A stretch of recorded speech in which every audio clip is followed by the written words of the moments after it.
Welcome to the Bold Dreams Held Loosely podcast. I am your host, Taryn Watts, and in this episode, Michelle and I are joined by our guest, Sanaa Geneski.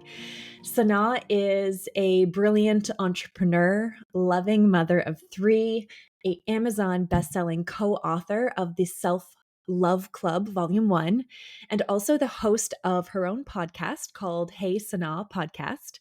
And she is also a certified Mind Rebel coach.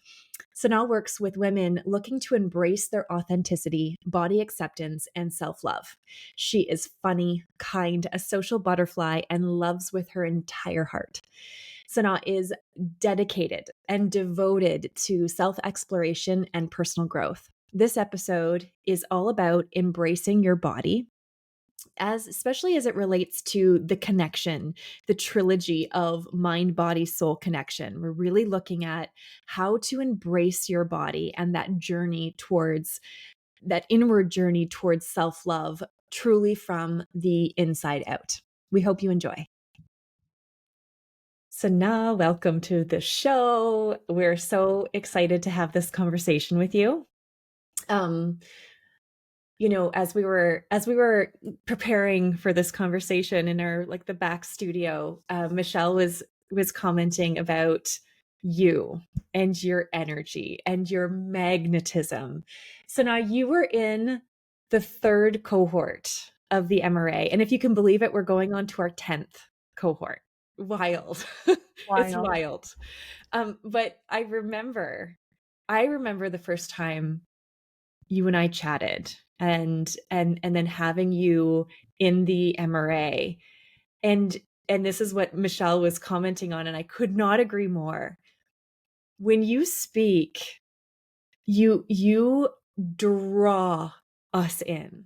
There's something so real and raw and vulnerable and true about the words that you speak and the way you express yourself. And so we're really, really honored to have this conversation with you today and to reconnect with you because it's been way too freaking long.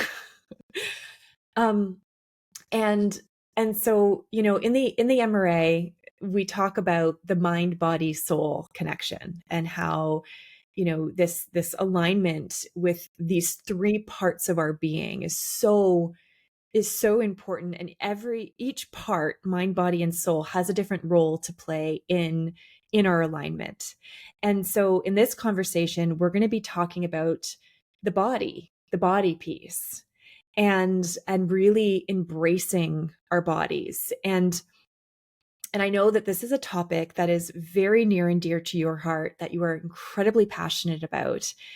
And there's a story to that. There's a journey that you've been on in this area of your life. And I'd love to start this conversation by asking you to share about that journey. It is my absolute pleasure to share with you and with so many people listening, because if it wasn't for the MRA and really working on our authentic selves and connecting mind, body, and soul, I don't know if I would have gotten to where I am right now. And where I am is a place that I never thought I could be. Like, I never even, growing up, knew that I could love my body in the way that I do right now. And it's because my earliest memory of being body shamed was when I was 9 years old. And I have a 10-year-old daughter, and I'm like, that is so little. That is so little. And I remember the exact moment. I remember the words. I remember how I felt. And from that moment on, I'm 38 years old right now. There wasn't a time where I didn't want to lose weight. All through my teens, all through adulthood, every single day, I wanted to lose weight. And I would wake up and I would want to lose weight. No matter what I did, it was just always there. It was just always a part of me. Even if I was happy and even if I was doing well, I just still always wanted to lose weight. And I'd say about 5 years ago, I'm very active on social media, and I was scrolling on Instagram, and I came across a body positivity account by chance. And I was like, is this an option that I Mm. could actually embrace my body and actually love my body? Like, is this even an option? And I decided that it was, even though it is an ongoing journey. And even though it took me since then all of this time to get to where I am now, I made the decision that it was an option. And I started making tiny little changes in who I follow online. That was the first thing that I ever did. I went and I started unfollowing accounts that made me feel like I wasn't enough. I unfollowed all of the Kardashians Mm. because It's although probably a wise choice. I love pop culture, those were the first people that I started to unfollow because it just set such an unrealistic expectation. And so I started there, and I was at that time exercising and actively working towards my health. And a year later, I had this like major cancer scare. It wasn't major, it was a scare, but it felt so major. Mhm. And what I thought would happen was that, okay, this is what's really going to kick it into gear for me. This is what's really going to drive the message to myself that I'm going to take care of my health. And it didn't. And I spiraled and I was scared, and I resorted to what I used to do in the past when I would go through something really overwhelming is I would eat more. And I neglected the need or to eat healthy or to be healthy, or like everything that I thought I would do, I didn't do. And that takes me right around the time that you and I, Taryn, had our first conversation about joining the Mind Rebel and being a life coach. And so through that, we really worked on, like we said, the mind, body, and soul journey. But I was feeling really stuck in the body piece still. And I remember using a couple of our peer coaching sessions to talk about this. Like, hey, I've put on weight, and it's not something that I had expected to do after I started working out and started eating healthy. And I can't seem to find this motivation. And I kept being met with, okay, well, you can practice meal prepping, and you can practice changing your lifestyle, you can practice all of these things. And I would say, okay, and I would try something extreme, and it wouldn't work. And I'm like, oh, my soul and my mind are there, but my body is not in alignment. Like, how do I get my body in alignment? And I continued to do all of these like little things in the background, but it was the piece on losing weight that was just like stuck. And it wasn't until I had an honest conversation with myself about where am I causing, like, where's the restriction here? Not about my body, but just in general in my life. Like, everything seems to be flowing, but like, where's the room for more flow?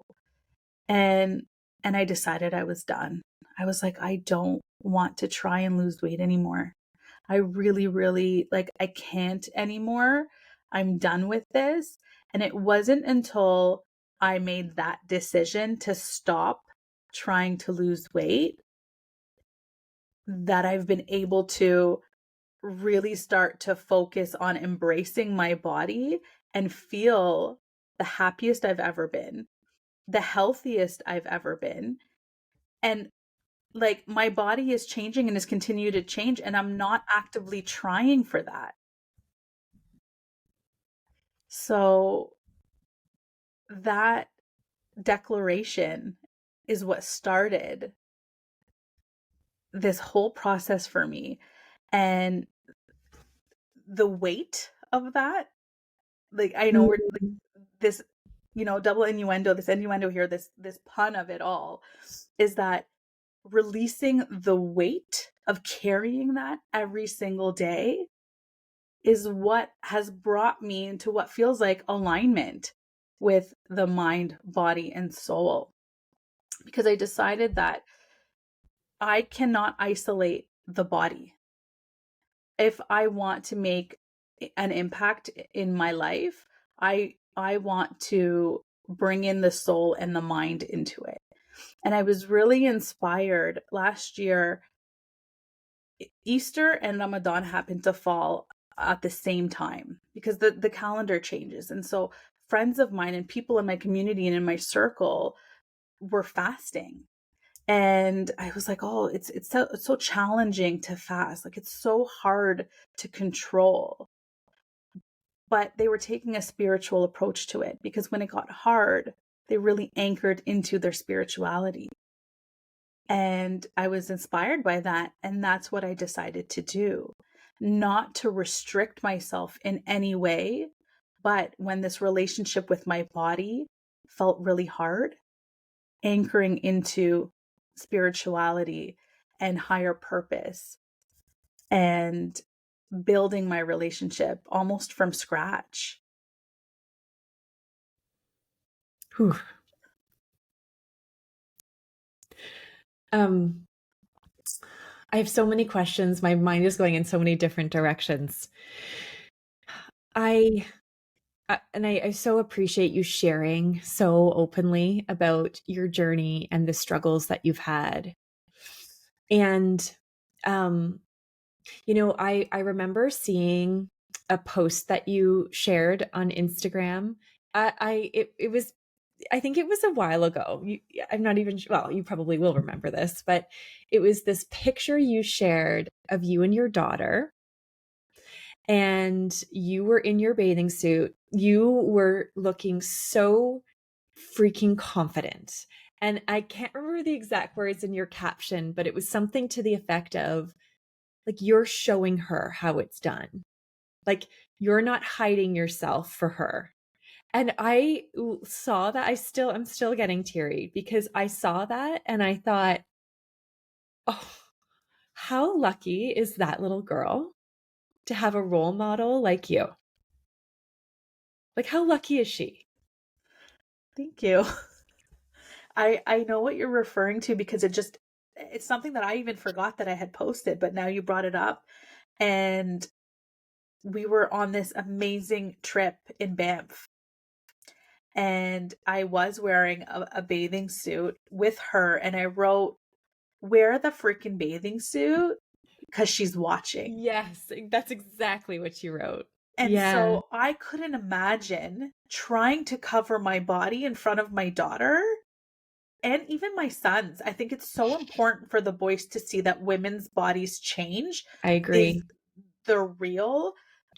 It's not about how you look on the outside, and there's no shame around how you look at the present moment. And so I know it's such like a much deeper impact for the girls because she was 9 years old in that picture, which is where I was when I was first ever body shamed. And so it goes beyond even just that one little post. It's like there was such a deeper meaning to it.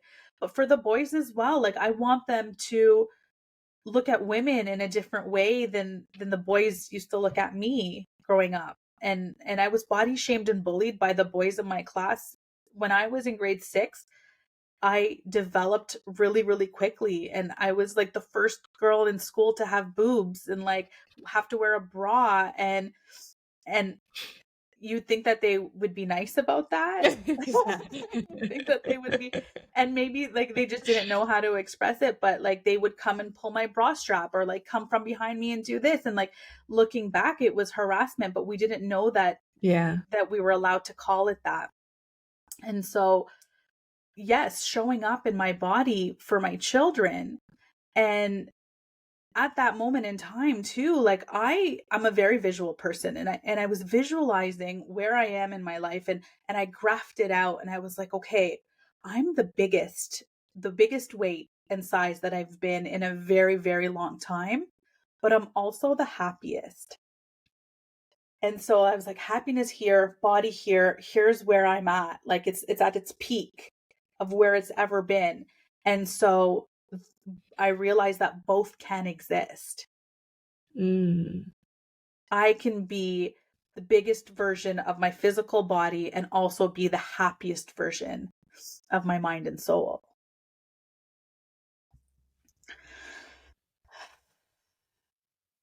So now that correlation, if you have it on a graph and, you know, body size, weight, whatever, something about your body and the other happiness.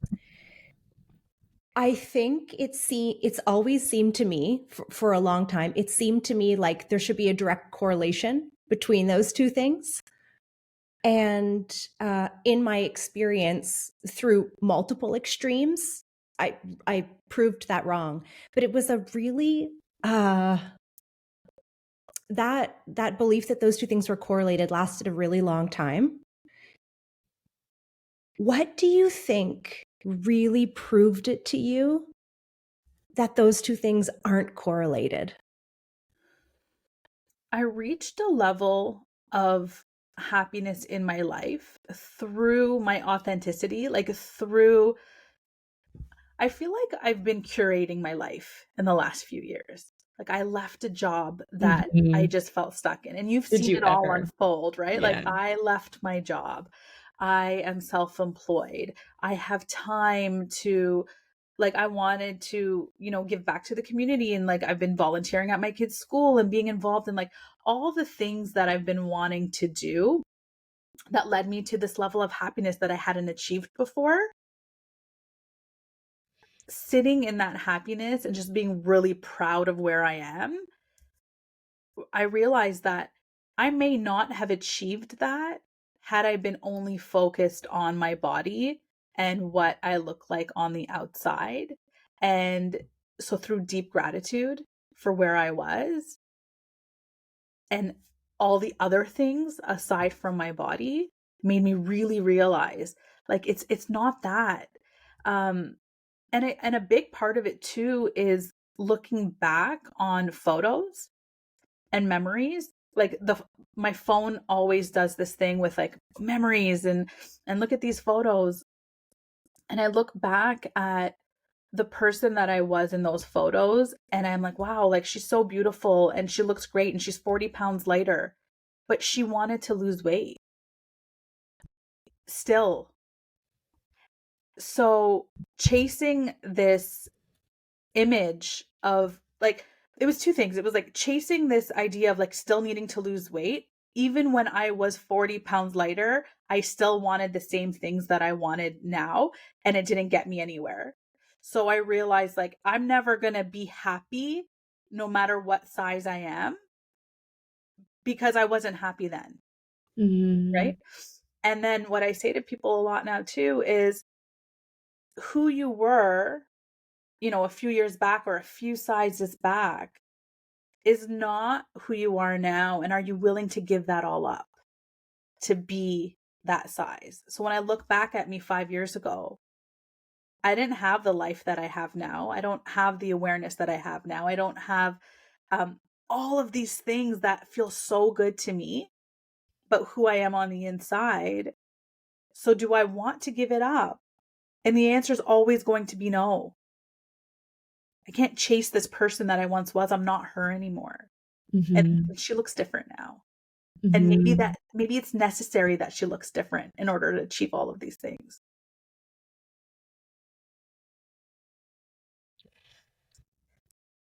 What I hear so clearly from you in everything you've been saying is, and you said this right when you were first sharing your story, you talked a lot about like choice and a decision. Like you decided, you chose, like you decided that this was no longer the way you were going to, think about this, or like there's such power in those words that you chose, that this was actually a decision point that you made. When I look back, a lot of not feeling motivated and feeling stuck, and looking for something external that is going to motivate me, the only possible thing that that worked and motivates me is by being and by doing.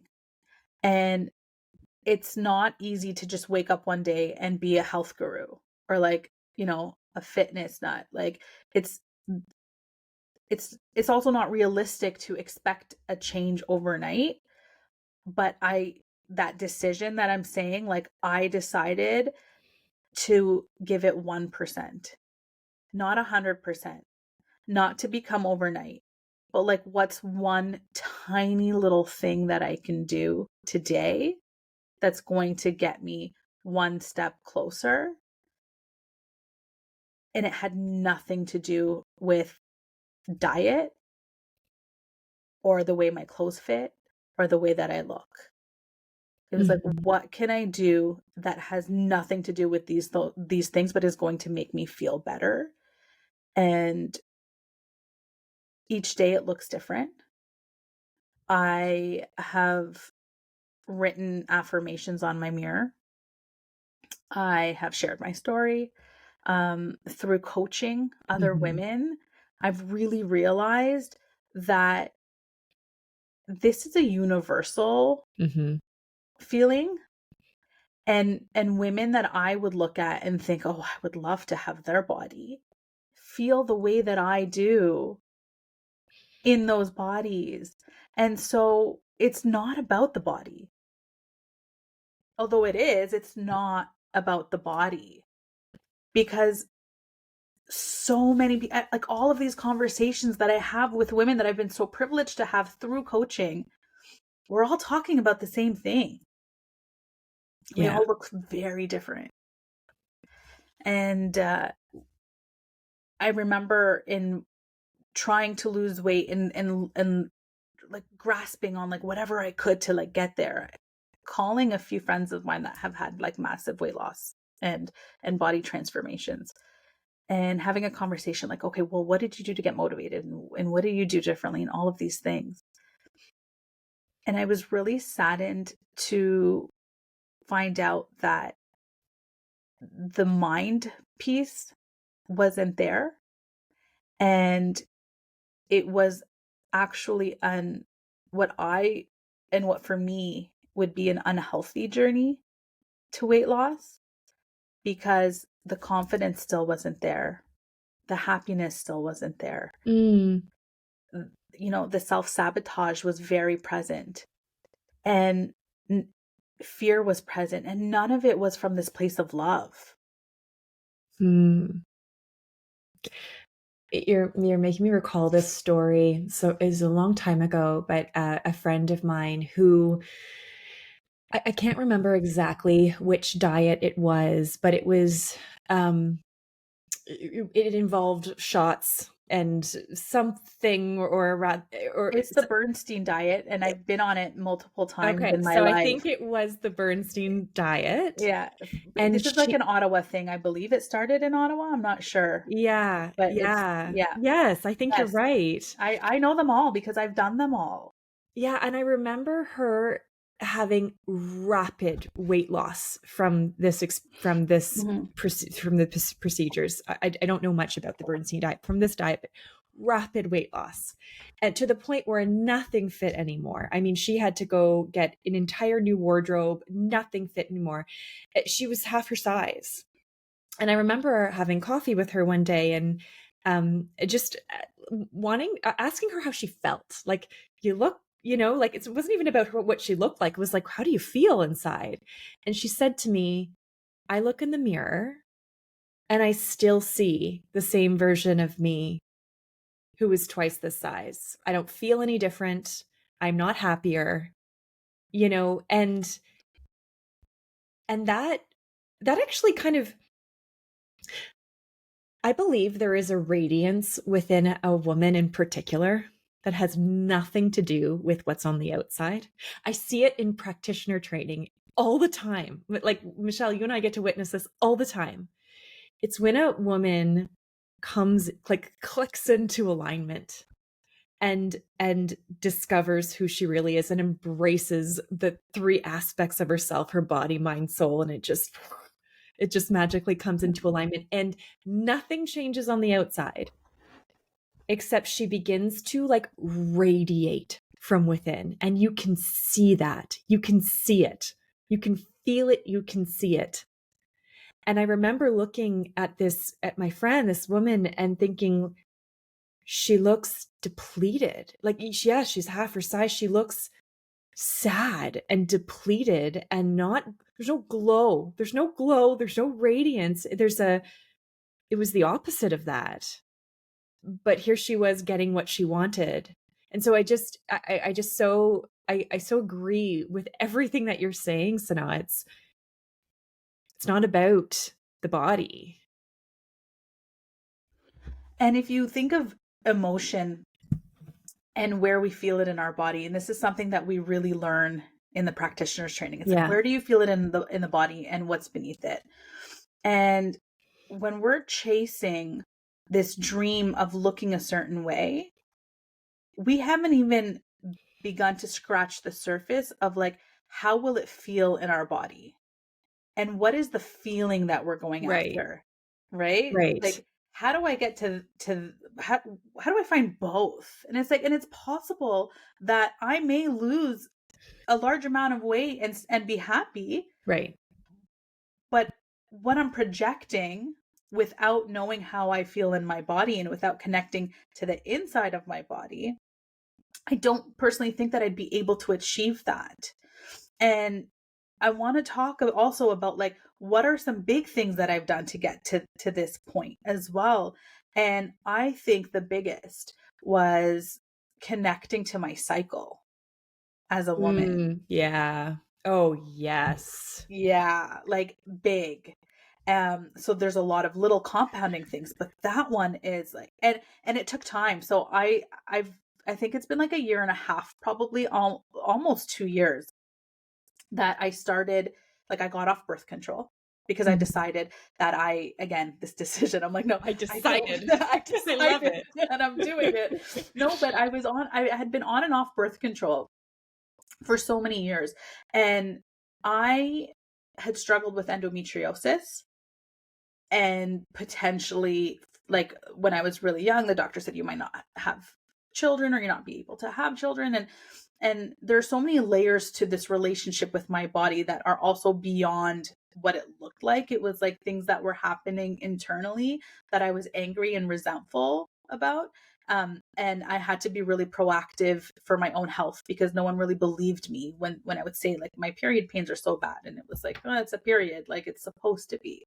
But no, there was more happening there. And I had this like inner knowing that I was constantly being told to like shove it down and like, don't listen. And it went on for years. And I was on birth control, and it was specifically an IUD, and I didn't have a period from it. It was just a result of having this IUD, is I didn't get a period. And it was great for so long because I could swim whenever I wanted and, do all the things. But then I was like, but I don't even know when I'm supposed to be on my cycle. Like, I don't even know what's happening internally inside of my body. And I wanted to come off of it and get a period. And it felt so scary, because that would potentially mean that I would go back to the pain and back to the heavy periods and back to fighting for my health and all the things that it was traumatic. Looking back, I was so young going through this with no resources. And I was like, I'm going to need some coaching on this. Like, once you start coaching, like you can't, like, you gotta coach it out. You gotta coach it out. Coach it out all the time. And I reached out to a cycle coach, and I said, hey, like, I want to get a period again. And it's so scary to me. And I don't know how to come off birth control. And we worked together for 6 months. And in those 6 months, I learned so much about how, as women, our bodies work, and how where we are in our cycle affects how we look externally as well. And when you're menstruating, you're going to be more bloated, and it'll the hormones, we talk about hormones and how on our period, but it's like, how is that affecting the mind as well, and what is your mind telling you, and where you are in your cycle. And this one time, I was like, I don't know, 2 months into it, I had an event, and I was on day 2 of my cycle, and I was trying on all these clothes, and I felt horrible because nothing in my closet was fitting. And I was so hard on myself. And it was like 7 p.m. and I had to run out to the store the day before the event because I needed to go get something to wear and like, what's going to fit me? And it was this whole like, it just felt like doom. Like I was like, oh, I hate this. And then I remembered, well, hold on. I'm on day 2 of my cycle. My body is the heaviest it's going to be all month. That's why my clothes don't fit.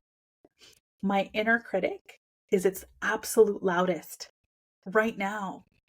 And so understanding where I am and how I respond to where I am really deepened my relationship with my body and allowed me to see that I actually can take control back. And I don't have to give in to my inner critic at this time. And, next week when I'm ovulating, I'm going to feel amazing. And maybe I don't do certain things out of kindness for myself. Maybe I don't do certain things when I'm not feeling the greatest. Like I don't have to show up the same way every single day of the month when my body is telling me no. Mm-hmm. Deepening my relationship with my body in a different way than how it looks was such a big impact. And now I know where, like, I'm on day 5 of my cycle today. And I know that. And when I schedule things, like I'll know where I'm at, Totally. Sorry, Michelle, I feel like you were going to say something. Go for it. I want to say so many things. I don't even know which direction to go in. I think every single corner of what you're saying is so relatable. Like, I think what you're talking about is so ridiculously universal. Mm-hmm. Just, I was going to ask you earlier, you said like, it's not about the body. It's not about the way you look, this like universal feeling that, of, I don't know if it's not enoughness or I need to fix or and I was going to ask you like, what is it about then? And you kept talking and little thoughts were popping in my mind. And one thing that has been true for me, like one shift I've had to make that I'm still remembering to make actually, is to go from thinking of my body as this thing that I have to conquer or like get a hold of or like control or not let get out of control, like, and shift into like honoring my body as like, what if my body's actually working perfectly? Honoring my body as what if I'm an animal whose like instincts and desires and reactions to the world, what if that is perfect? Like how do I and trusting my body, like actually trusting, what if everything is working perfectly? Instead of this restricting and resisting, And as you talked about like where you are in your cycle, the different ways you think, the different ways you feel, also, like cravings, for example.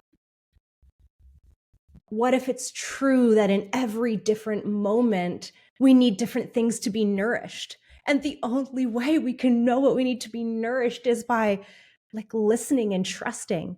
But it's so scary it was so scary to my mind to like cave into a craving. Like what if these desires just like lead me down this path to ruin? Like, what if it's scary to listen.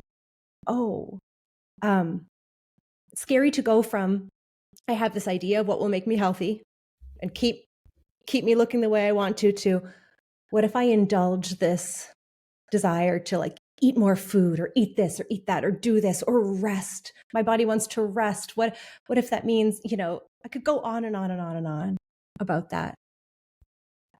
And okay, so here's a question for both of you. Through the process of trying to shift that, going from seeing my body as something I need to control to what if it works perfectly and I need to trust it, I started tuning in more to listen. Like, okay, I'm going to listen. What are you saying to me right now? And I've been getting all sorts of new messages, things that I suppressed and never heard before. And these beautiful messages are coming through. And like for both of you, when you tune in and listen to these messages, what is your body saying to you that maybe in a previous version of you, you were like unwilling to hear? Michelle, before I answer that, can you give us just like a snippet into some of the messages that you're receiving from your body? Oh my gosh. Okay, so many. My stomach speaks to me a lot, I realized, and always has been. And it was, I don't know why, it was so scary to hear what my stomach had to say to me. And my stomach, the messages it's been giving me lately are relax, let go, rest. Relax, let go, rest. Relax, let go, rest. It's safe to rest. It's safe to let go. There's been a correlation for me. I notice I will eat to suppress a message. It's very strange. I will eat to suppress a message. And so the message is like, you're really safe. You can really let go. You can really trust. And there's fear that blocks that. My body has been saying, my body has been, oh my gosh, I can't even narrow it down to one thing, because what I'm realizing is how sensitive my body is, how brilliant my body is with everything. It's less about this particular message or that particular message. It's more about if I tune in, my body is so exquisitely attuned to every minor little thing that I need and it needs. It's like, it's brilliant. It's brilliant. I crave this food. I'm full. I'm hungry. I'm tired. I'm scared. I need to be alone. I want to read. It's all right. My body has been right all along with every little teeny tiny little detail.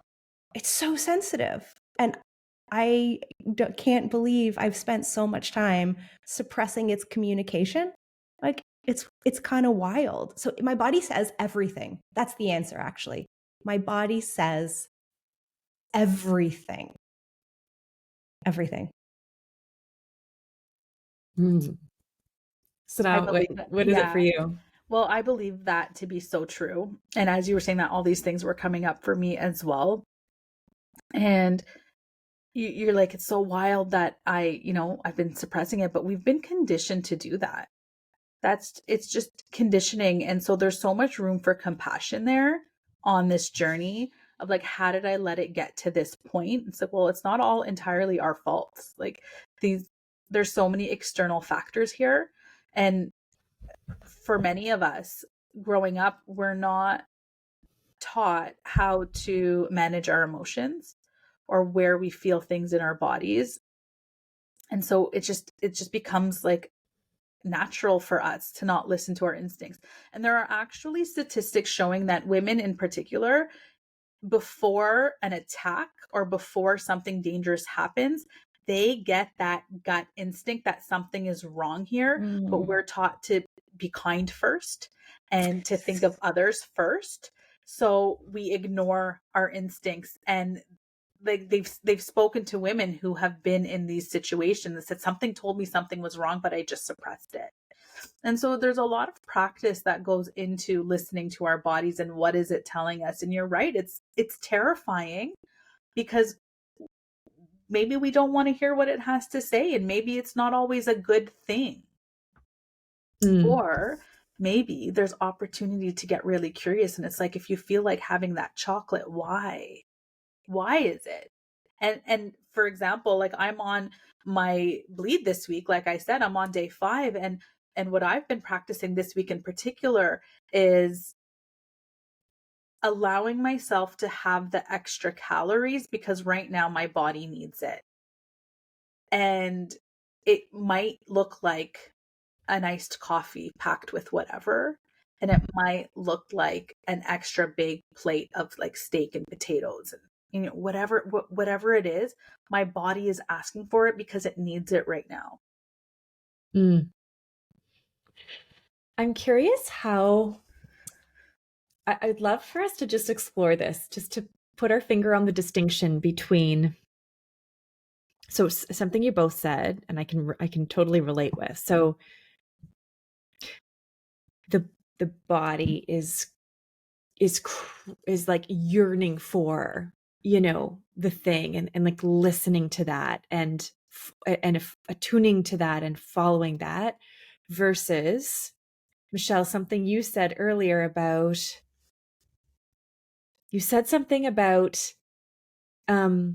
eating to suppress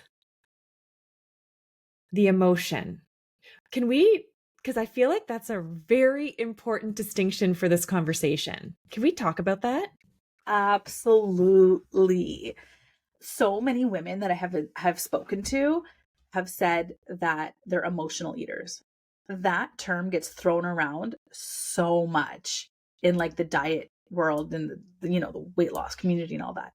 Oh, we're just emotional eaters because we're trying to suppress what our body is telling us and we're trying to ignore how we feel.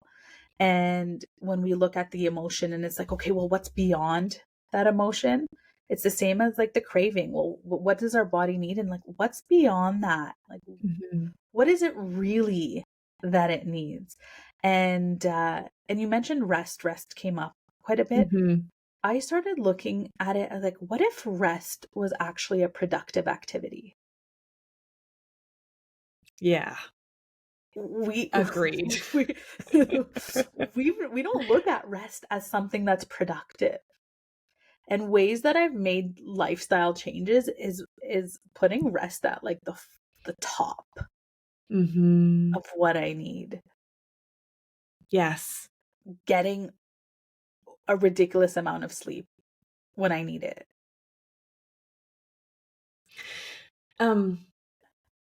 So how, Michelle, how do you distinguish between a true yearning, a true body yearning, and its opposite? Do you know what I mean? Yeah. The first thing is that,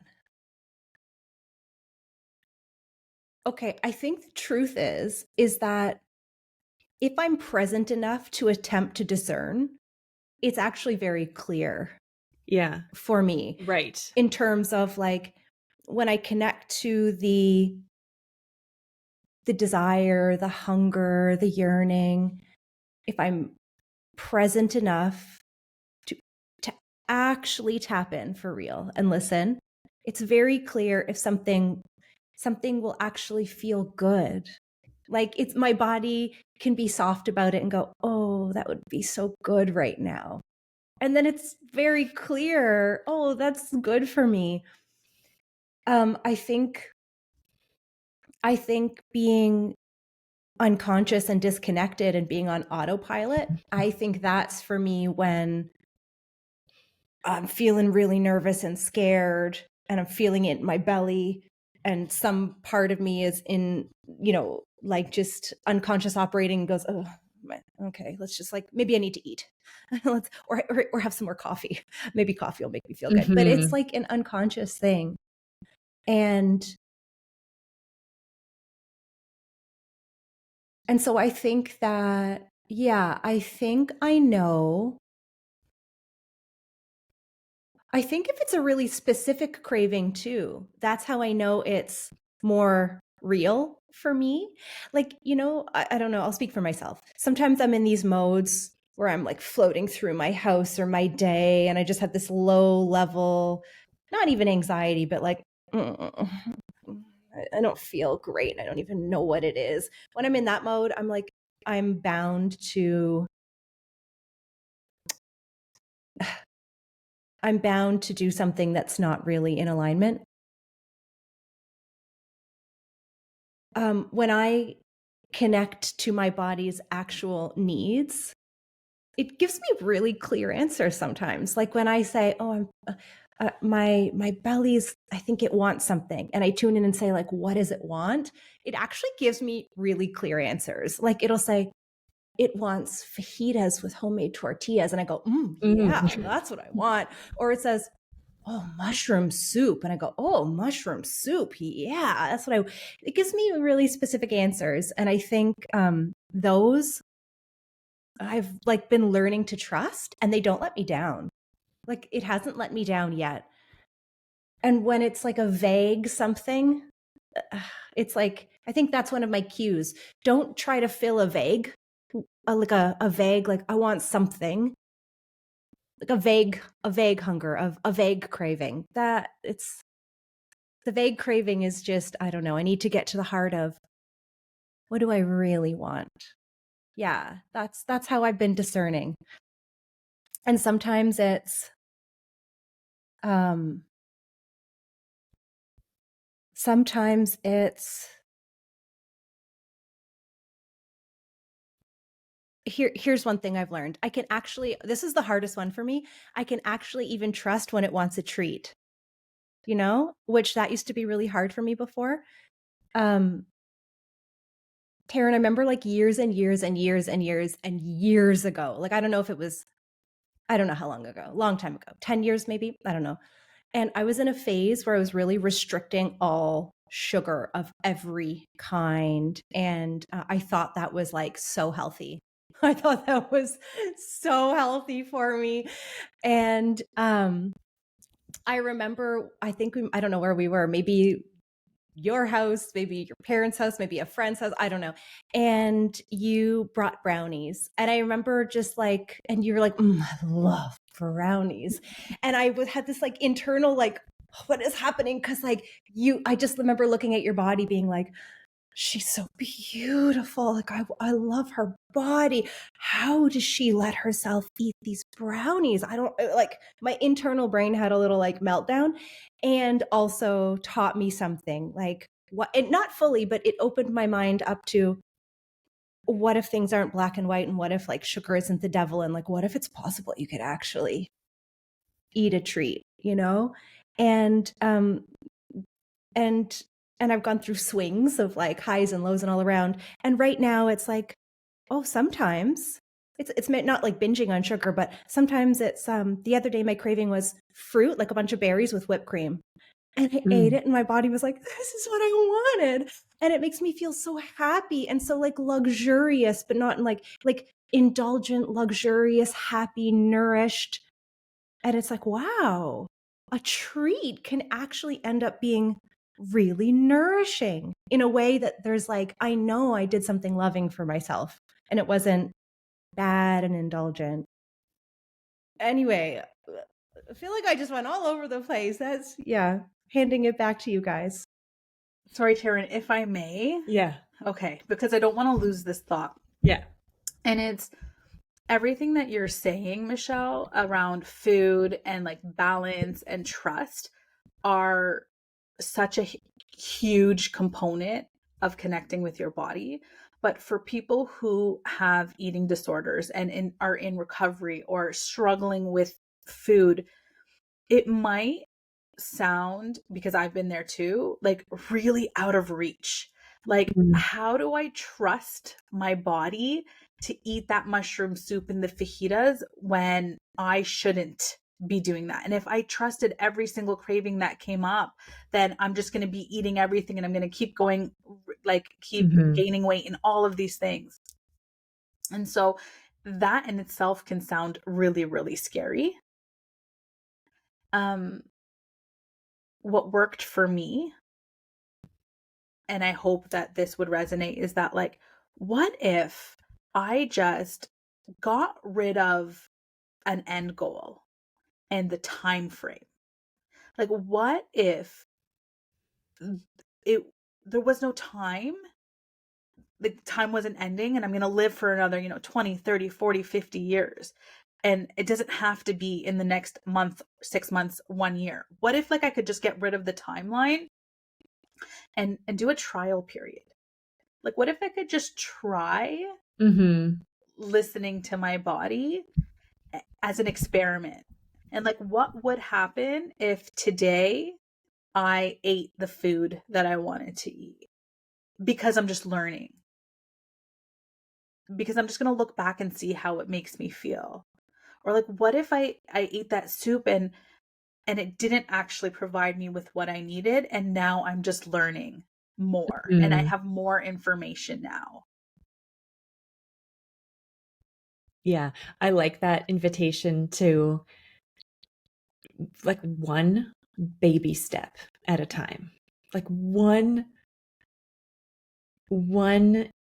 yearning at a time, one invitation to discern that yearning at a time, and to play with it in a playful way that relieves the pressure of an outcome, of any particular outcome. Yeah. That's like, when I say like I just stopped trying to lose weight, that's what I mean. It's like, it doesn't mean I don't want to be healthy, and it doesn't mean I don't want to function at a higher capacity physically. It means like, what if I just like see what happens if I do this? And if it works, then that's great. But what if I did this differently? And like, those are the tiny steps of how I built trust with food and trusting myself that I know what's best to eat without following a specific diet, or like, what, there's so much out there. There's so much it's out exhausting. There. Yeah. And it's like jumbled up and confusing. And I remember a couple of years ago, Sean and I did this juice cleanse, or like the juices. Yeah.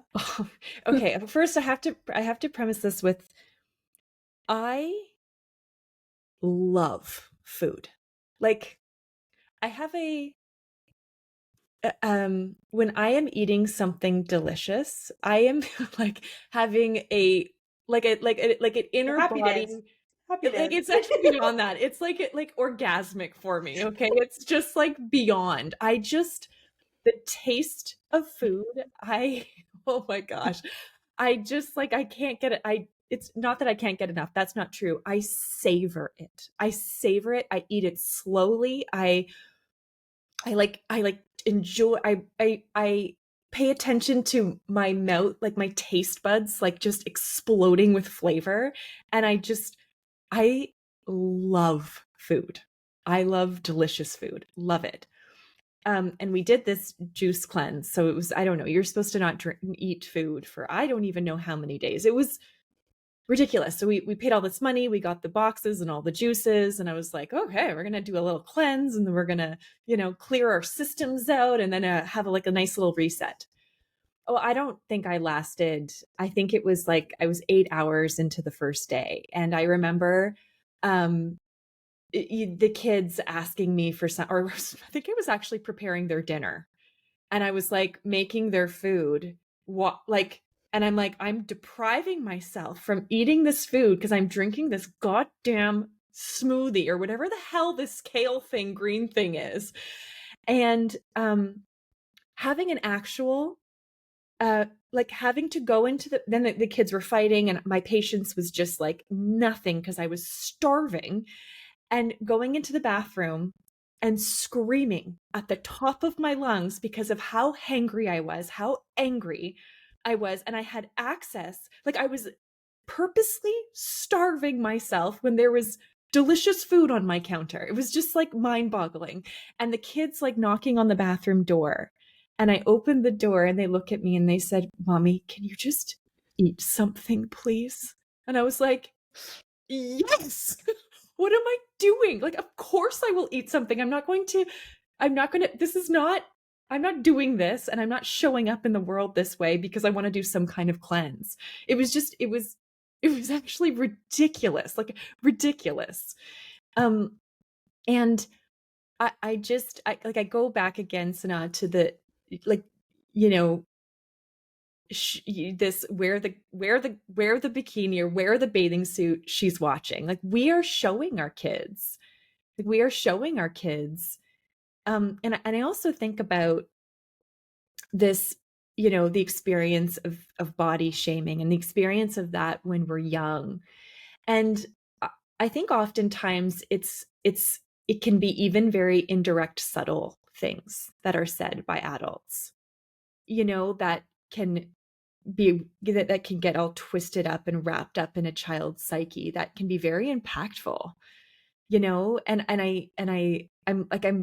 I think about that, and when I think about the way I speak to my kids about food and overeating, or indulging in too many sweets, which is actually, like, my kids love sweets. If I let them have, like, they would just, like, indulge in sweets all day, which I know is not healthy for them.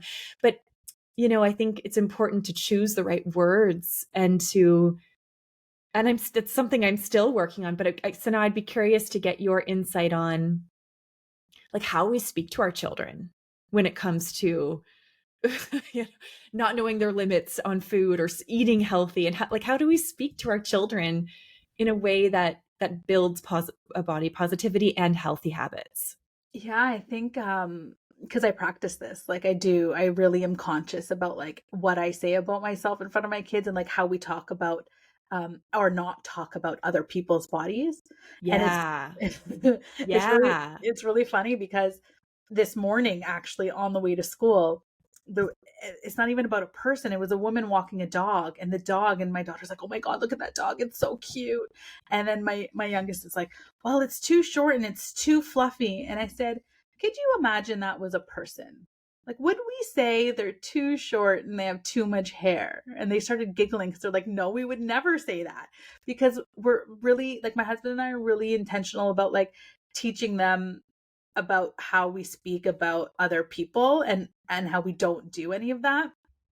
And I made a conscious effort first, but when they were really little, to stop people from commenting about their bodies or their hair or anything to them. "Oh, you should wear Mm. your hair up." And I was like, "No, she loves her hair down. She should wear it however she wants." Like, really little. Like, so Mm. they, I guarantee, know and remember us interjecting when people make a comment about the way they look, regardless of weight. Or this one time, someone in the family there was a physical change. And they mentioned to one of the kids, like, "Oh yeah, you probably, like, look at your, so and so with this on their face or whatever." And my husband said, like, "Oh, we actually don't speak about other people's bodies in front of the person and my child." And so it's like, it's just been like this conscious effort that we've both been doing with the kids. But also, each kid is different, and each kid Mhm. is going to need something different, and they're going to have their own personal challenges. And so when it comes to my daughter, her physical challenges are different than mine were, because I was a chubby girl and she's not. And so it's not necessarily going to be just about weight, but it's going to be, right now, body hair. Mhm. And like the changes that are coming with her going through puberty soon. She's 10 Mhm. years old, and so her body is going to change. And so the conversation isn't necessarily about weight with her, whereas my younger son, the other day, had his shirt off in the back seat because it was so hot after soccer, and he said, "When I was walking around, I was sucking my belly in." And so we had a conversation around, and you wouldn't think it because he's not a girl. We always think it's only with the Mhm. girls, right? Mhm. And so having the conversation around his body and bringing up again, that everybody's body is made different, and bodies change, and they it's not going to always stay like this. And what the extra little belly fat is actually doing, it's protecting your organs on the inside. And so just like speaking at their level about body, and bringing it back to what I was talking about, my cycle. I have very candid conversations with my children Mhm. around my cycle, even the boys. and explaining to them what I'm experiencing during that time and what my needs are so that they're aware of it. And they're going to be such good husbands one day. I would love to share this story about Sasha, who at the time was 7. And I was like, wow, like what I'm doing is working, because we were at Disney and he needed to use the bathroom. And I also happened to be on my period when we were at Disney. So it's just funny how this is happening. But he had to use the bathroom, and I took him into the ladies' bathroom because I wasn't going to let him go in alone. I took him to the ladies' bathroom, and he saw those, the tampon machines. Mm-hmm. Yeah. And he was like, what's that? And I'm like, oh, it's for women for when they have their period. If they don't have a pad or a tampon, they can buy one, and it says 25 cents on it. And he says, but it says 25 cents. I said, yeah. And he said, but what if they don't have any money? And I said, well, because I needed one day. So I was like, oh, you go to first aid and they give you the first one free, and then you have to buy more after that. And he's like, no, mama, like, what if they don't have any money and they need a pad or a tampon because they have their period? He's 7 years old. And I was like, yeah, you're absolutely right. It's unfortunate. He goes, they should be free. And I'm like, you're right. They should be free. So a 7-year-old boy is saying that, because of the conversations we have around our body in our household, and it doesn't have anything to do with weight, but we're just talking about bodies and like how they change and what we need and all of the things. And when it comes to nutrition, it's really hard because I'm still learning. Mm-hmm. Like I don't have all of the answers for them right now. I'm still working on my relationship with food, but I'm open about the fact that I'm still learning. Mm-hmm. I say to my kids, like, I don't know this right now. I'm still trying to figure it out. But I know that this is energy. This pasta that you're going to eat right now is energy, and you need that energy to go play soccer and like be really fast on the field. So that's why it's important for you to eat it. Or I know that I've noticed, Elsie, that this sugar, when you eat it after a certain time, you have a really hard time sleeping. Mm-hmm. So how about we just like try having it earlier in the day and not so much at night? And it has nothing to do with weight. Yeah. It had nothing to do with the body. Yeah. Right. And yeah. we're learning together. And my oldest he's very much like a black and white, logical, analytical mind.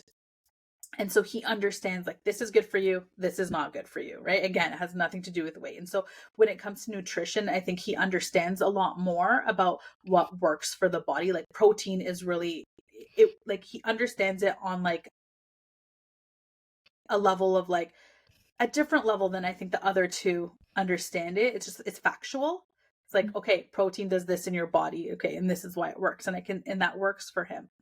But I made changes in my lifestyle where I decided I stopped drinking pop completely. And I took an approach where I didn't want to restrict anything in my diet, but I knew that I had to make this change because it was not serving me.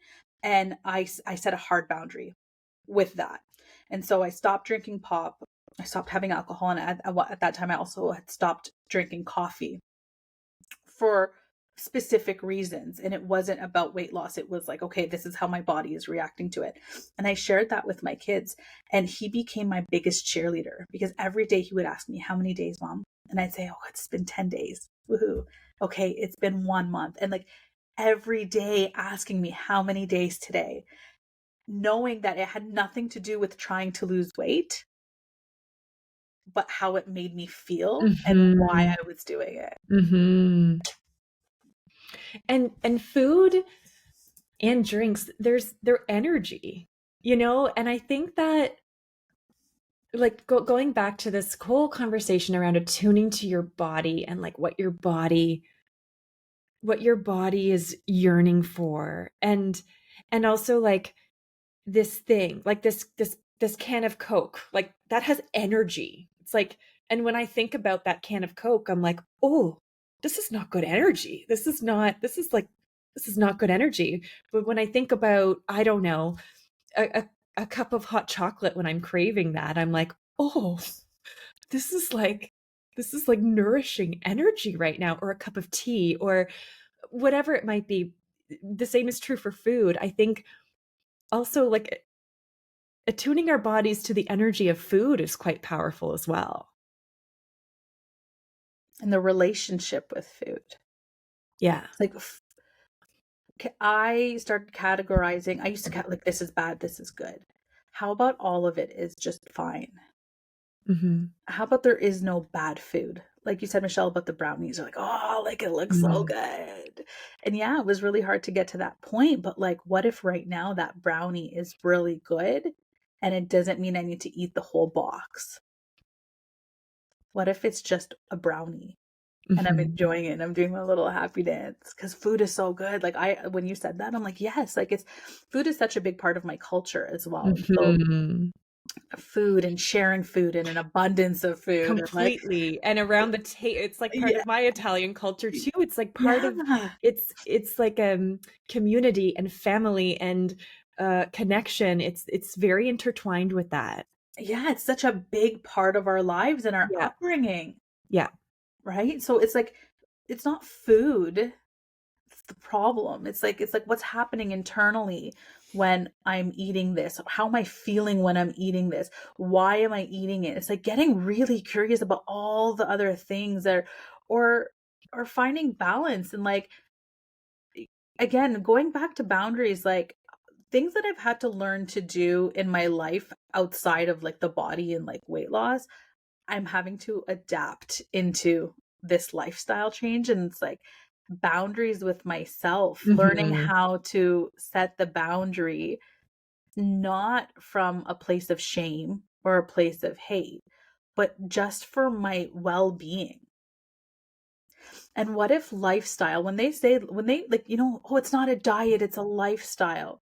I used to think that it was like, okay, that means you have to force yourself to wake up at 5 a.m.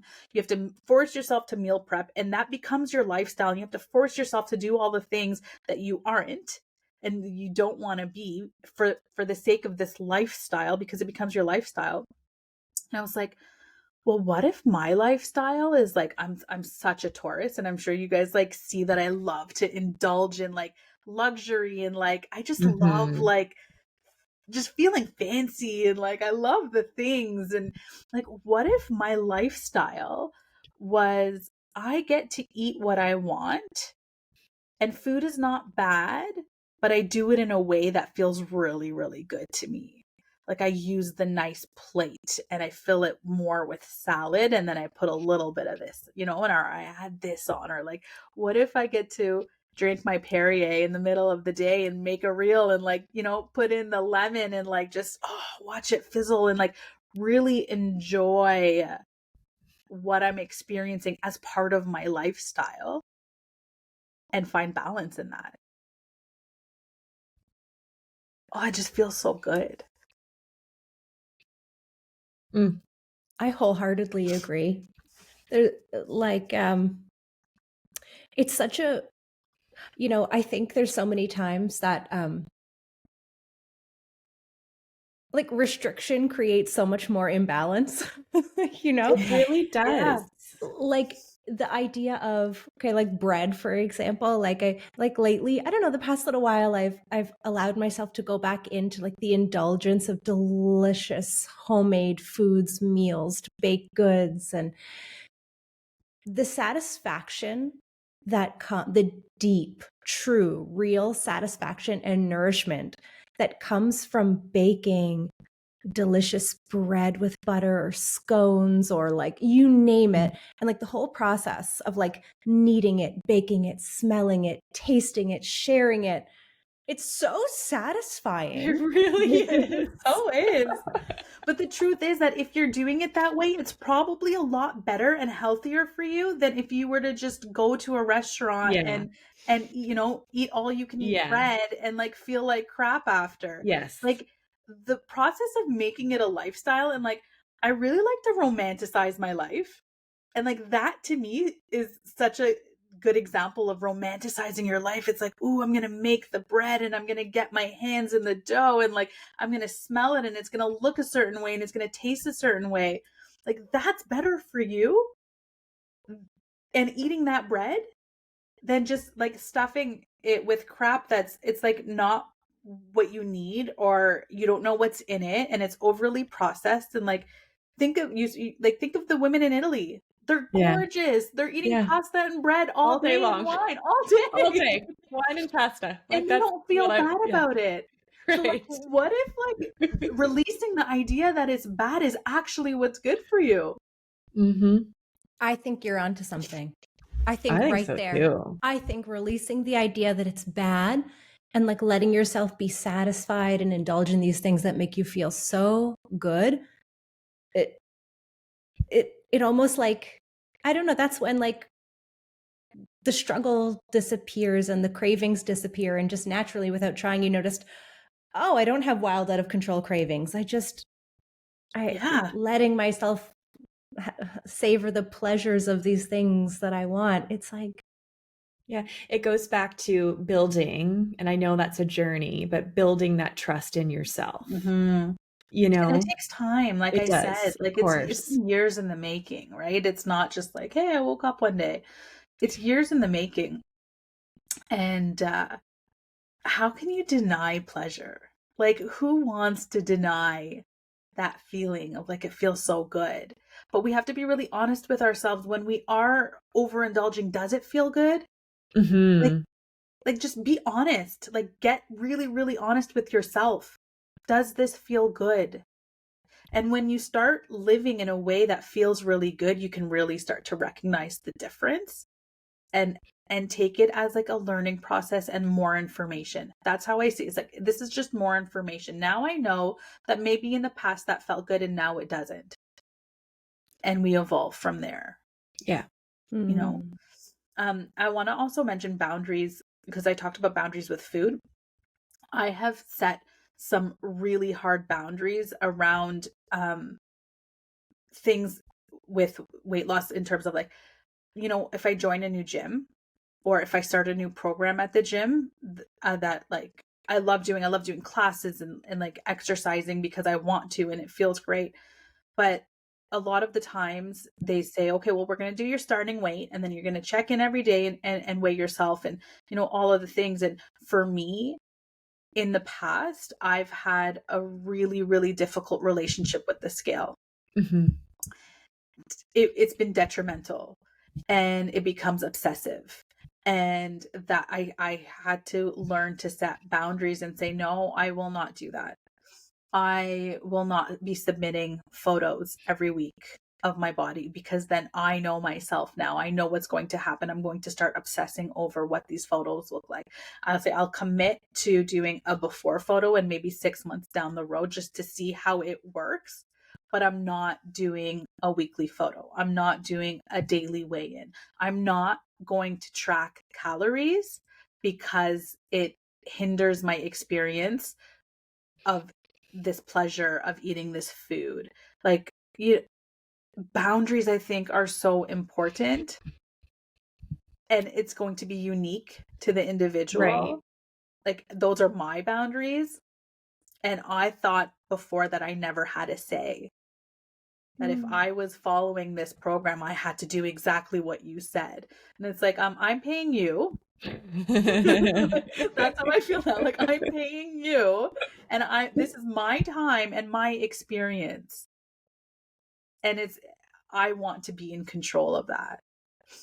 Well, not like fully in control, because Yeah. there's a flow to it, but I want to protect myself. I think of my body as the body that belongs to like my teenage self, and it's like, I'll be damned if anyone puts her down, and I'll be damned if anyone makes her feel like any less. Like, I got you.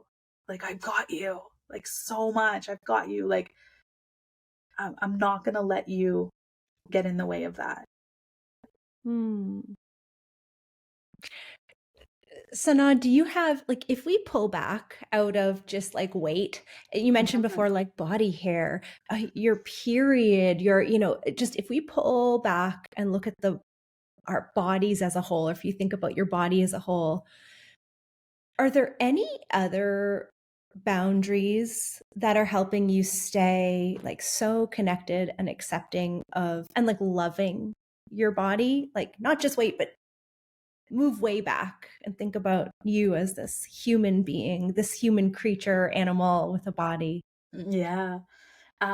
So when I first started the MRA, you guys saw me with longer hair. Mm-hmm. And I shaved my head. Mm-hmm. You sure did.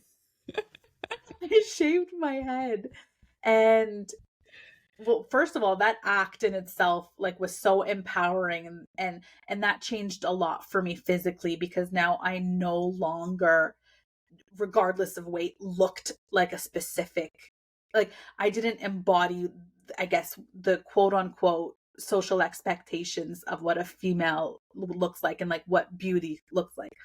But I did that because, not to prove a point, what was happening behind the scenes was I got COVID, and I got really sick with COVID while I was doing the program, Yeah. and my hair started to fall out in like clumps, and I felt really insecure about it, and like I felt really like ashamed of it, even though this is a side effect of the illness that no one really talks about. I've brought that conversation up because so many women were like, I thought it was just me. And I was like, no, like this thing happens. And I made the decision then, because I could have just kept tying it up and not, but I made the decision that now the outside, how I'm feeling around the body and like how I show up in the body is going to be different than anything I've ever done before. And I really, really don't care how people feel, because I'm just going to shave my head and just show up. And it was so scary. Like I felt nauseous before I think I was crying in my appointment, but still going through with it, because I was like, this is a different way. And I feel really called to show up this way, despite what people think I need to look like. And I was still working at the bank at the time, where I would, Mm-hmm. have to dress professionally, and shaving my head meant also that like I wasn't covering my grays, and it meant so much more than like just the act of cutting my hair. It was like, okay, well now I'm no longer, shaving my head, um and I'm going to look different when I dress up. And I was waiting until I had 2 weddings coming up. This was July, and it was September. I had 2 weddings, and I was telling a friend, like, after the weddings, I'm going to shave my head. And she was like, why wait? She just asked me that, like, why? And I was like, you know what? I think you're right. I'm going to do this, and I'm going to show up. And this is terrifying, but I did it. And I shaved my head, and I showed up. Um, and it had nothing to do with, like you said, the weight. It was like, this is something completely separate Mm-hmm. from the weight. And I started practicing wearing less makeup at work. I typically don't wear a lot of makeup, and I was wearing it at work. I felt like it was a necessity. It was part of the role that I was playing. But I started practicing not wearing as much makeup, and I started practicing posting photos of myself online naturally, without makeup as well.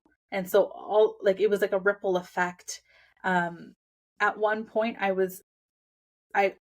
I got so obsessed with filters, using a filter on my photos, that when I would see a photo of myself without the filter, I would be like, oh, that's a horrible photo. And then I had to start recognizing it's not that it's a horrible photo, it just doesn't have a filter on it. And so, like it's true, but we joke Yeah. about it, but it's I like, hear you. like I forgot what I really looked like.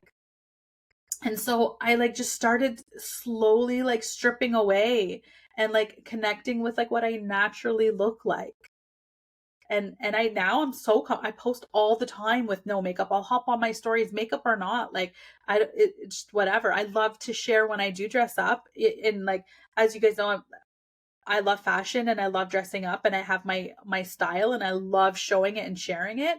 But also there's this side of me, like Monday to Friday, that is not that. And like I just show up regardless, as is. And I got comfortable in that. because I think like once I shaved my head, I was like, oh, that's it. It's done. Like I'm The there. facade is over. Yeah. And like I'll wear shorts without shaving my legs. You know, like I'm more comfortable in my skin, I'd say. And going back to my daughter again being an example, and like she has body hair and she's hairier than her brothers, unfortunately, just the way it is. Like her hair is darker than theirs, they're lighter, and you know, genetics. But I was like, imagine I had to constantly shave my legs and my daughter has hair on her legs and she's probably thinking I need to shave my legs, and she's way too young for any of that. So I'm like, look, I've got body hair too. It's normal. Let's normalize what we're given, what we're born with, what we look like.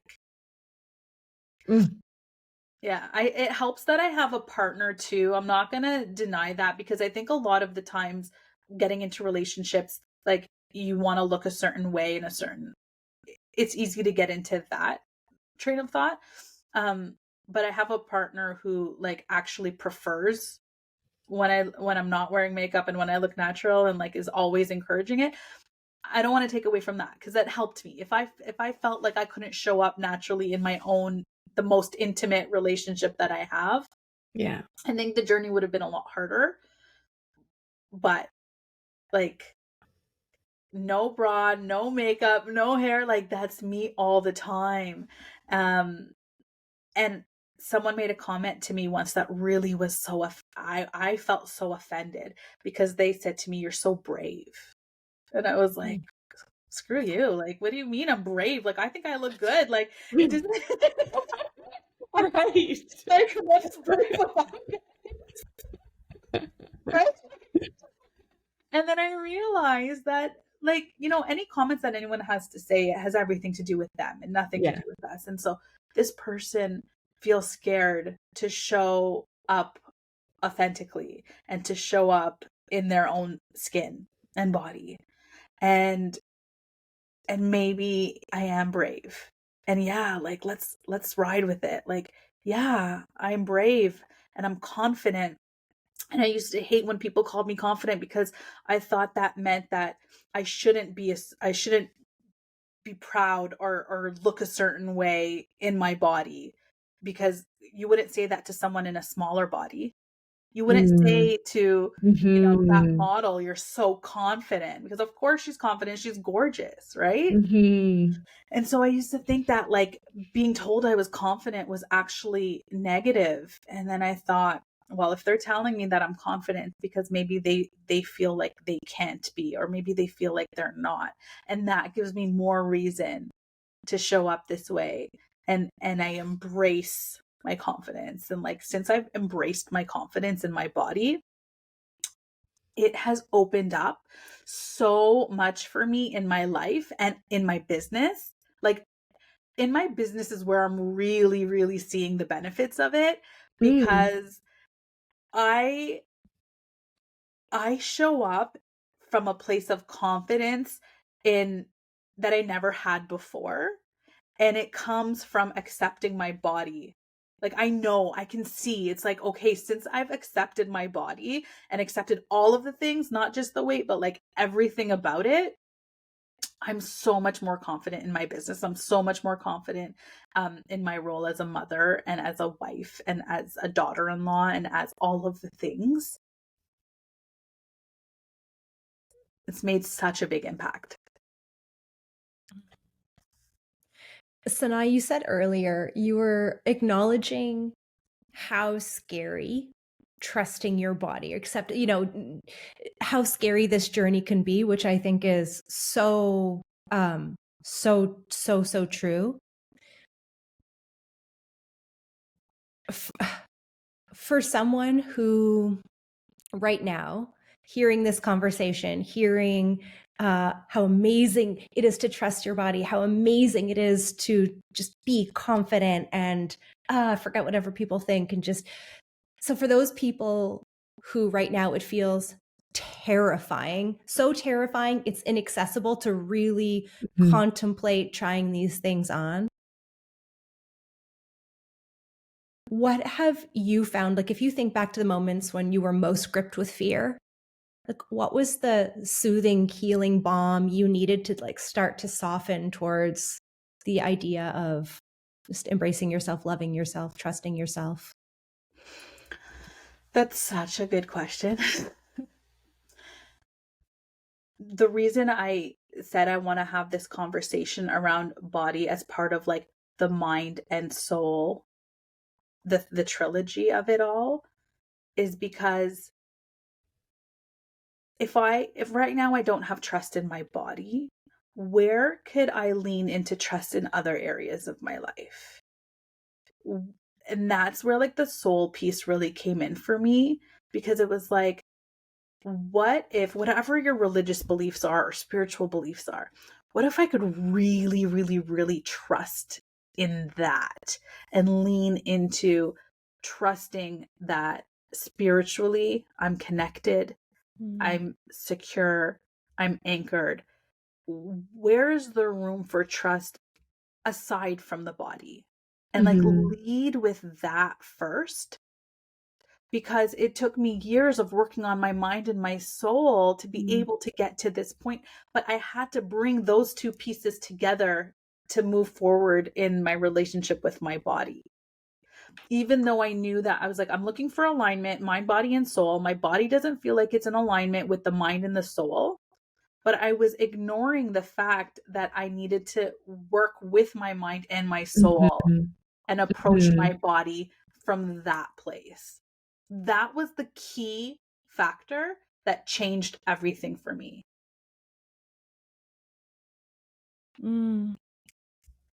So if soul is like really good right now and like your mind needs a bit more work and like body needs a bit more work, lean into that. What is that even? What does that mean in a tangible way? Like, just broad strokes, what does that even mean? Okay. An example is I want my body to, I want to feel good in my body. And when I'm not feeling good in my body and it's like it's loud and it's really apparent, like right now I'm not feeling good in my body, using that as an invitation to pray. Or using that as an invitation to journal about gratitude.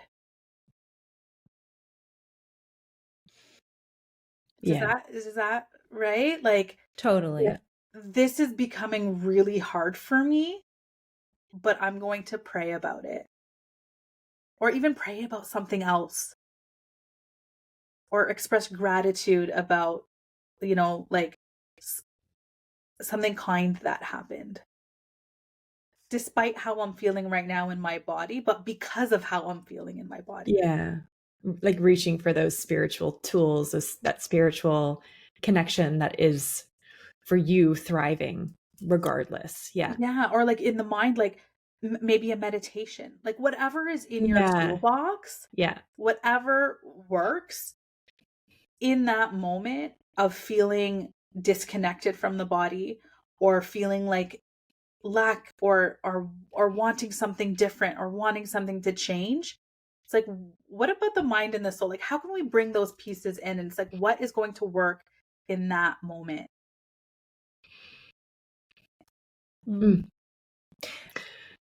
I really like what you just said, because I think that I never thought of it that way, but you just described in different words something that would have worked for me. Like, when I mentioned I'm feeling, I don't know, just the relationship of like, I'm feeling something, but I don't even want to face it and I suppress it. And then maybe I'll eat or be unconscious. And then maybe I feel like crap and I look at myself, I'm like, oh, I feel like what you're saying is, instead of the act like I did of like suppressing and then being unhappy and just wanting to like disconnect and disassociate, and I feel like what you're saying is honor the discomfort, honor that you're feeling that way. It's like, oh, I don't feel good. And instead of turning away from it, use it as like a portal inward, whether that's a portal inward to, prayer or even just into yourself, like it's a way of not turning away from your discomfort, your pain, your sadness, your fear, your insecurity, but without trying to fix it, control it. It's like, I just think it's such a beautiful image. I don't love my body right now. That's just really true. I can't pretend I love my body right now. And I'm going to allow that. I'm going to let that be a portal into myself, into my connection with, whatever I believe. I think that is so lovely and so real and so accessible because you don't have to pretend or you don't have to find an answer, Yeah. A solution, like an immediate solution, or even a time. I used to think that like I had to schedule in the mornings and wake up really early and meditate then and journal then, or like at night after I put the kids to sleep, like that's when I have to do these things. And I just don't function that way.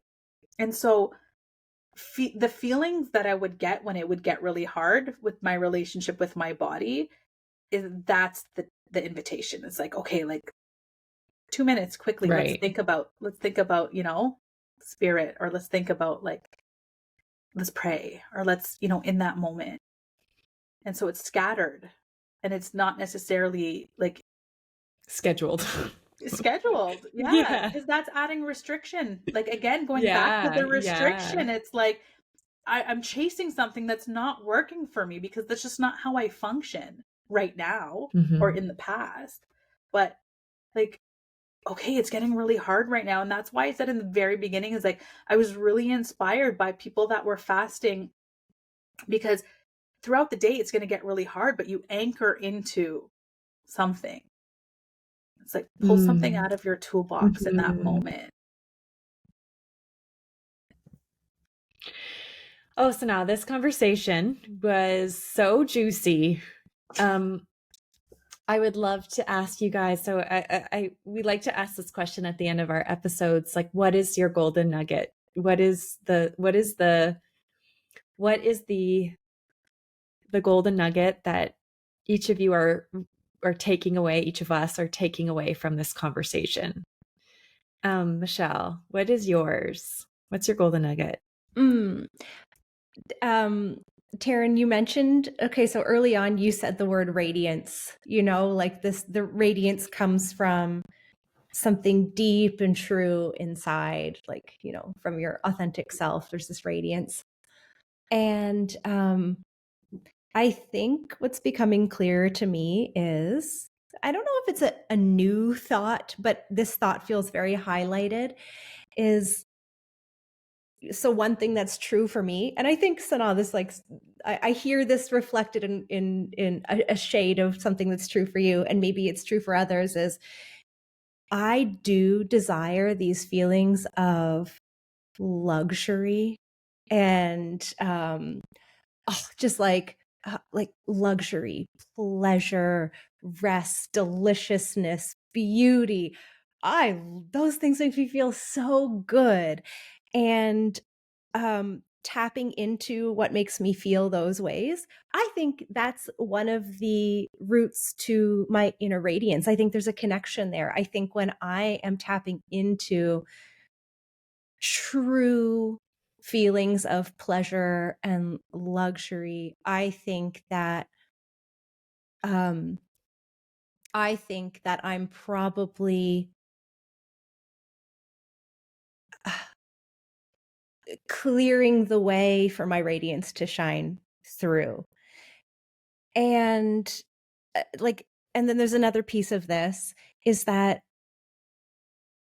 and this is for some reason has been challenging for me to come to, is that it's okay to want to be radiant.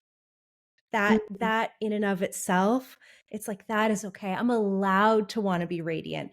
And that doesn't mean I'm being hard on my body, because I don't know, I had some confusing thoughts there, but like, it's okay to want to be radiant, and the root there is a very inward root of accessing that, like those delicious things that make me feel so good. And this conversation just makes me feel like, can't wait to lean. Where else can I lean even more into that? Because it feels so good to lean into, and I want even more. And it's okay to take up space. Yeah. Sanaa, I know you've been doing most of the talking, but what's the thing that you're walking away with after this conversation? For me, it feels really good to know that what I'm going through resonates with the two of you. Because we talked about like ideal beauty standards, and like I look at you two and I'm just like, oh, they're so stunning and they're so beautiful, and the radiance and all of the things.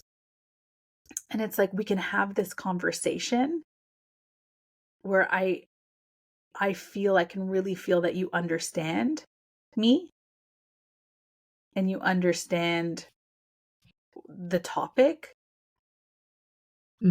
where maybe other people watching you may not feel like you would ever understand. Yeah. You know, like, yeah, this truly feels like a universal topic. And like you said, not even just for women. Yeah. Yeah. Taryn, what is it for you? Oh, I got so much out of this conversation. I'm going to be integrating this all weekend. We're recording this on a Friday, so which I love. I love to record these conversations on Fridays because I integrate all weekend.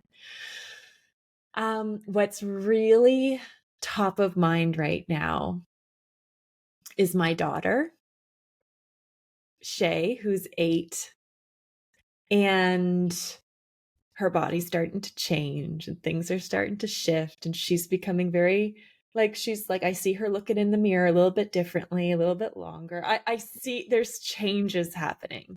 It happens. And it's happening, and it's making me examine myself a little bit more deeply, and my, Sanaa, you talking about not shaving your head, not shaving your leg, like just you describing how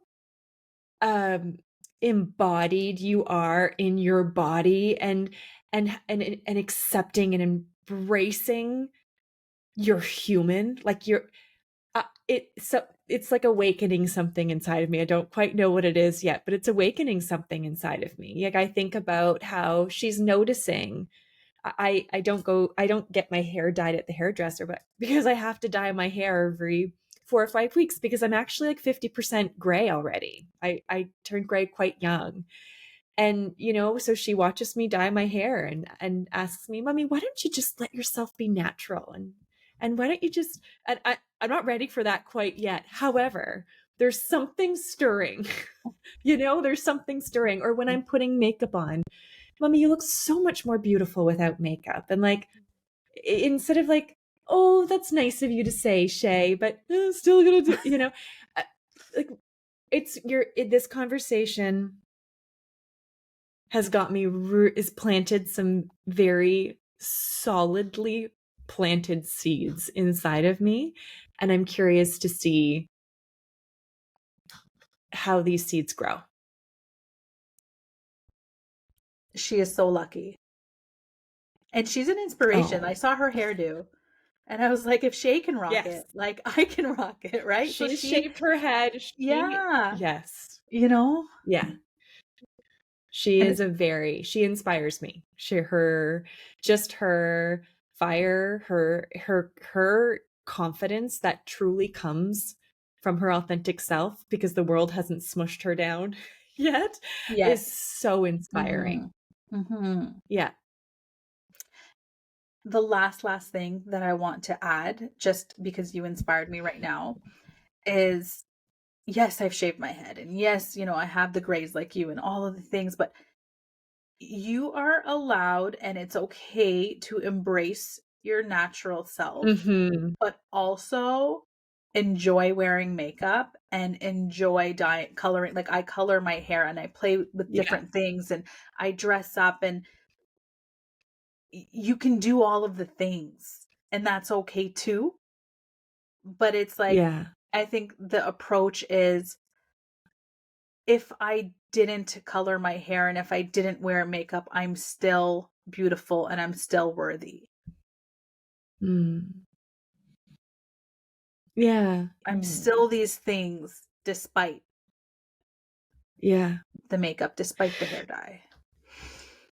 If I could summarize this whole conversation into one, statement or lesson, it's like, it is inside out and not outside in.